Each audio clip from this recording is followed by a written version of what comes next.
आप सभी को जय श्री राम। तो पेट्रोल और डीजल का रेट 3-3 रुपया बढ़ गया और 3 रुपया बढ़ते ही एक विशुद्ध समुदाय के लोगों ने जो है अचानक से सीना पीट पीट के मातम मनाना शुरू कर दिया, जैसे कि आज से पहले तेल का रेट कभी बढ़ा ही नहीं है। अब इसमें जो रेट बढ़ाने को लेकर जो मातम मना रहे हैं, जो जाहिल गटर छाप लोग, अब इसमें देखिए मैंने स्टेटिस्टिक्स शेयर किया। ये जो नीचे इसमें आप जो नीली पट्टी देख सकते हो, ये नीली पट्टी जो है पेट्रोल के रेट बढ़ने का इसमें लिस्ट है। इसमें आप देख सकते हैं यूएस का, यूके में 20%, यूरोप में भी बढ़ा है, सबसे ज्यादा म्यांमार में बढ़ा है और इंडिया में बढ़ा है सिर्फ 3.5%। दैट मीन्स ये पूरे देशों की लिस्ट देखो, सबसे कम रेट बढ़ा है इंडिया ने। इतनी ज्यादा पॉपुलेशन होने के बाद भी सबसे कम रेट बढ़ा है इंडिया में, ठीक है। तो भाई पहली बात तो ब्लेम करने से पहले सोच लो कि रेट क्यों बढ़ा है और क्या बढ़ा है। और जो लोग ये मातम मना रहे हैं कि सरकार ने रेट बढ़ा दिया, समस्या यही है ना, ये जो फूटी कौड़ी की सोच लेके जो घूमते हैं ना, इन लोगों की याददाश्त बड़ी कच्ची होती है। अब इसमें एक देखो, मैंने एक डेटा और शेयर किया है, एग्जैक्ट डेट देखिए 24 मई 2012 को। उस समय जो सरकार थी उन्होंने पेट्रोल के दाम बढ़ा दिए थे 7.5 रुपया।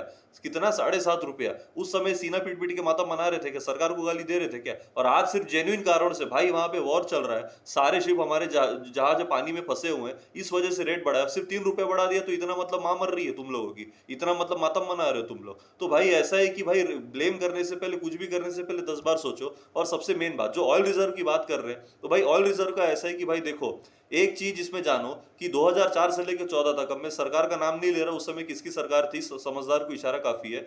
उस सरकार के 2004 से लेकर चार साल का उनको टारगेट दिया गया था कि इन 4 साल में जो 3 ऑयल रिजर्व है हमारे देश में, पदूर कर्नाटका में, मंगलूर कर्नाटका में और विशाखापट्टनम आंध्र प्रदेश में, ये 3 जगह जो ऑयल रिजर्व है इसको डेवलप करने को उन्हें 4 साल का पीरियड दिया गया था, जिसमें उन्होंने नहीं किया। और ये ऑयल रिजर्व डेवलप कब हुआ? 2015 में, मोदी जी के आ जाने के बाद। तो और ये जो इसके चक्कर में जो मीडिया जो फॉल्स प्रोपेगेंडा फैला रहा है, भाई उससे थोड़ा संभल के रहो, उससे बच के रहो। जो मीडिया बोल रही है ना कि गवर्नमेंट के पास सिर्फ 75 दिन का ही स्टॉक बचा है, भाई उसमें ऐसा है कि ऑयल कंपनियों के पास भी 65 दिन का स्टॉक रहता है। तो 75 प्लस 65 यानी 140 दिन का स्टॉक है।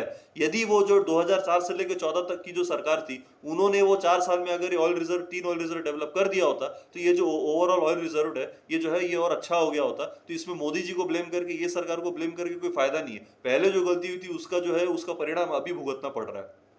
और जो लोग बोल रहे हैं कि मोदी जी छुट्टी मनाने बाहर चले गए, ये वो, अब यार विशुद्ध चूती हो सालों, भाई वो कोई छुट्टी मनाने या टहलने के लिए वहां पे नहीं गए, ठीक है ना। एक जेन्युइन कारण से गए। भाई यूएई के साथ एक एमओयू साइन हुआ है, उस एमओयू के तहत उन्होंने जो है मतलब यहाँ पे जो है अपने 3 करोड़ यानी 30 मिलियन बैरल्स जो है यहाँ के ऑयल रिजर्व पे यूएई रखेगा, जिसके लिए भारत को कोई पैसा भी नहीं देना पड़ेगा। और जो है इसका मतलब जो ट्रेड ऑयल की जो ट्रेड है यूएई के साथ, वो भारत की बढ़ेगी। तो भाई कोई भविष्य को ध्यान में रखते हुए, वो आने वाले वॉर सिचुएशन को ध्यान में रखते हुए अगर कोई ट्रेड हो रहा है, और भाई एक शिप डॉकयार्ड भी बनेगा गुजरात में, इसको ध्यान में रखते हुए सरकार कुछ कर रही है, तो समझो क्यों कर रही है, क्या कर रही है। ये फूटी कौड़ी की सोच रखने का कोई फायदा नहीं है।